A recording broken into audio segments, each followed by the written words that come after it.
पांचवी ऊर्जा का कंद माता स्वास्थ्य से क्या संबंध है? तो नवरात्रि में 9 ऊर्जाएं हैं जो हमने डे 1 में समझे। शैलपुत्री से स्टार्ट होता है, शैलपुत्री, और फिर वो आगे बढ़ते बढ़ते वो ऊर्जा ग्रो करते करते 5वें दिन माता के रूप में, जो एक पुत्री के रूप में था डे 1 में, वो 5वें रूप में वो एक कंप्लीट माता के रूप में आ जाता है। और वो सबसे ज़्यादा सौम्य, अगर आप देखेंगे तो दोनों हाथ में जो हमारे ऋषियों ने जो उनका डिपिक्शन दिया है, उनका जो पिक्चर दिया, वो दोनों हाथ में फूल है और गोद में कार्तिकेय है और उसके 6 रूप हैं, 6 मुंडी हैं, 6 सर हैं। ये 6 सर एक्चुअली अगर हम हेल्थ से जोड़ें तो ये है हमारे 6 सेंस, इसको बोलते हैं 6 इंद्रियों का। नॉर्मली हम 5 इंद्रियां जानते हैं, है ना, आँख कान नाक मुंह त्वचा और ये, पर छठी एक और सेंस है और उस सेंस के द्वारा, ये इंद्रिय है, उस सेंस के द्वारा हमें ये पता चलता है कि अभी मेरा पैर कहाँ है, मेरा बॉडी कहाँ है। ये एक सेंस है, एक अलग इंद्रिय है। ये आँख कान नाक नहीं है। अभी मेरा हाथ अगर सपोज यहाँ है तो मुझे एक अनुभव, एक ज्ञान रहता है। तो आपके बॉडी के ऑर्गन्स कहाँ हैं, उसका मूवमेंट क्या है, ये आपको एक इंद्रियां बताती है, इंटरनल इंद्रियां। इसके ऊपर रिसर्च भी हुआ and then it is proved also. तो ऐसे भी हम बोलते हैं छठी इंद्रियां, छठी सिक्स सेंस मतलब एक अलग सेंस। तो 6 सेंस उसका डिपिक्शन है।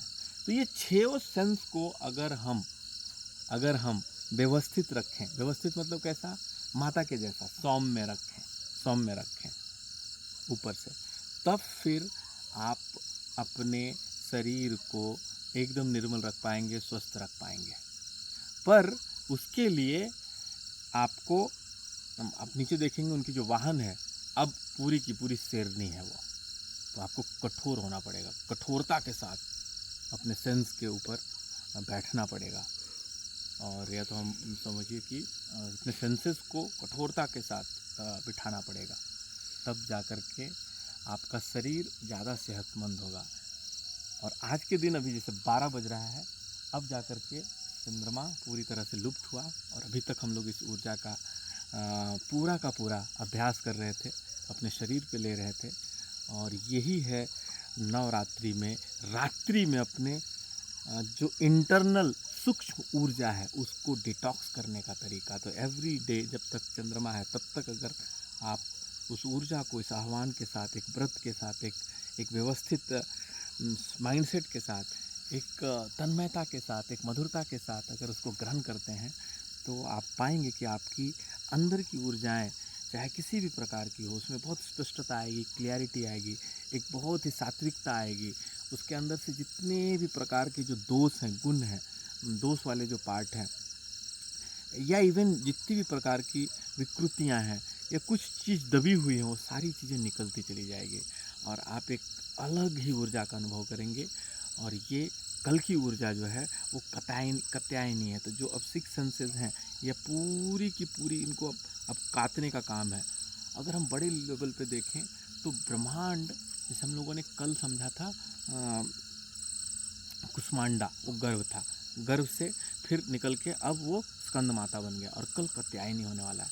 तो कल कात्यायनी मतलब ये पूरी जो सृष्टि में जितनी चीज़ें चल रही है उसको काटने का काम, उसको भी रीअरेंज करने का, ऐसा रीअरेंज करने का कि कोई एक दूसरे से टकराए नहीं।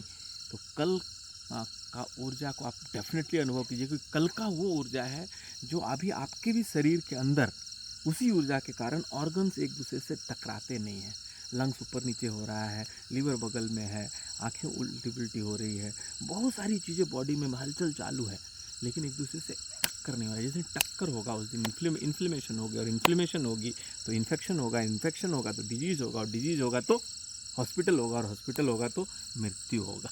तो उससे से अगर बचना है तो ये टकराने वाली एनर्जी को कल अगर आपको क्लीन करना है तो कल आप डेफिनेटली चंद्रमा के लाइट में रह करके देखिए। और अगर आप उस अनुष्ठान को कर रहे हैं तो बहुत बहुत बधाई आपका, और कल मिलते हैं। बहुत बहुत धन्यवाद।